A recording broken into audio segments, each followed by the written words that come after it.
Do you remember how much we loved the previous Volkswagen Touareg, and remember how I said it looked a little bit old? Well, this is only the brand new Volkswagen Touareg.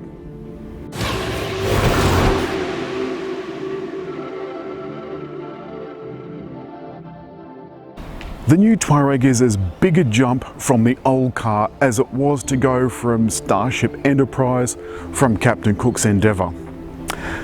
It sells at just a smidgen under $90,000. But of course with on-roads, it's taking you up closer to $100,000. Then of course, there's the options list. The options include the InnoVision package for $8,000, which includes the 15-inch Discover Premium infotainment system, a 12.3-inch curved active info display, a windshield projected head-up display, and an additional ambient interior lighting package with 30 selectable colours. In addition, there's the panoramic electric glass sunroof, which costs $3,000, and a metallic pearl effect paint, and that's $2,000. Unusually, what we've done this week is we've spent the entire week on the road. We've covered about 2,200 kilometres, and I'm down to 0 kilometres to empty. 0. But meanwhile, let's have a little bit of a look at this car in detail.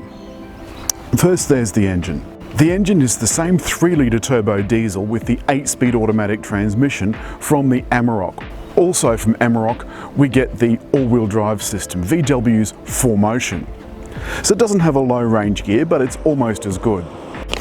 But apart from anything else, it is the technology that VW have put into this car. First of all, there's the suspension. That's adjustable air suspension, fully adjustable.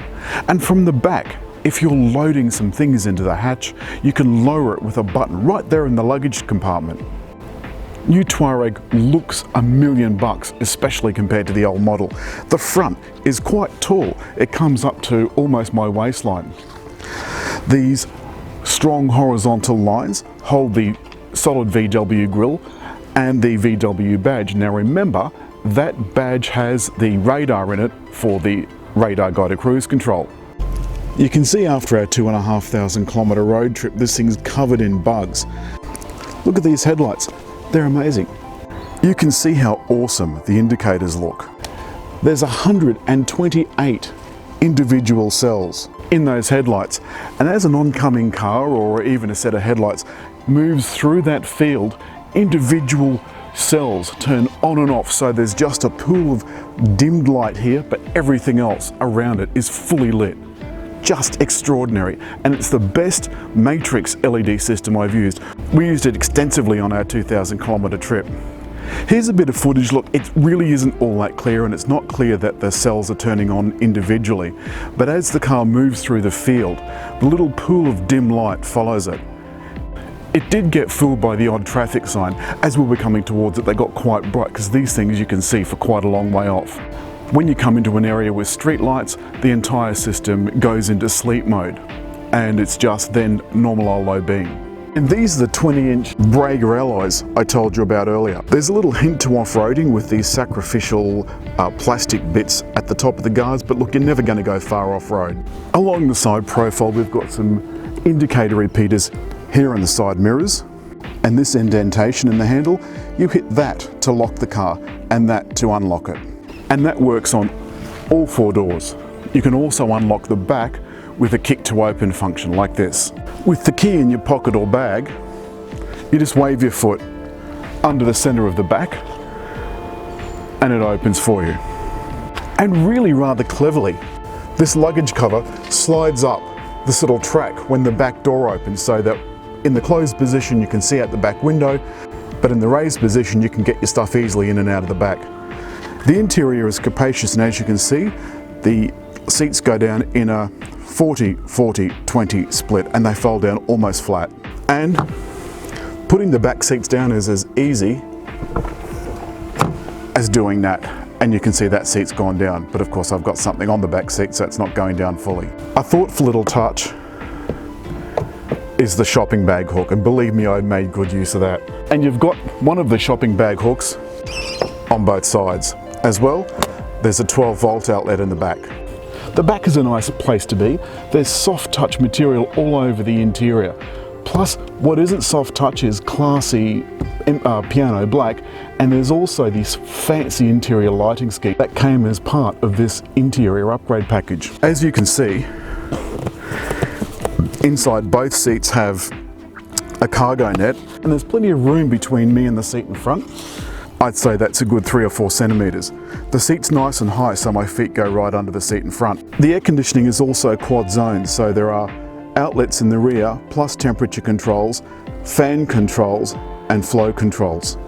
The front seat though is absolutely sensational. And when you start the car, the interior comes to life. The steering wheel goes down, and when you close the door, the seat slides forward into the position that you've put into the memory. This is part of the upgrade package. This 15-inch screen and the curved driver's screen go to make up an $8,000 package. You can easily scroll through the system. However, there is Apple CarPlay, but there's no DAB. This menu system is one of the easiest I've used. And if you press the seat symbol, the seat menu comes up where you can adjust various parts of the seat individually, the bolsters, the seat, and so forth. Or you can press this and get any number of massage options, and believe me, I took advantage of those on the way down. There's also automated parking. This is only going to get me out. However, if I was driving at the moment, what this would do is bring up a bunch of other options. So parallel park, 90-degree park, and so forth. The thing I particularly like is the way the controls interact with the driver. Everything is really so easy to operate. There's seat cooling and seat heating. And in the center console, this magnificent shifter with a park button on the side and forward and backward, which is as easy as doing that. This is the radio control on and off and volume, engine start, electric parking brake, and auto hold, so that the car will hold itself stopped in traffic. Behind the auto hold are the controls for ride height and drive mode, including some off-road options. Because this is so big, the vents have to be placed below, and as you can see, I've got my Navman plugged in just down here. Pressing the view button changes the view on the screen. You can then further scroll through what's displayed on the screen, like so. As you can see, I've got 0 kilometers to empty. The headlights are fully automatic. There's your headlight button there. There's no fancy control for this, just a simple on-off in several positions. Leaving it in automatic and moving the dip switch forward activates the automatic system. That's it, VW Touareg, probably the nicest SUV I've driven. I really rate this car a lot, even for the price. If you want more luxury, you're going to have to pay many more shekels. I think this is not only good value, but an excellent car on the road. Hit just there to subscribe.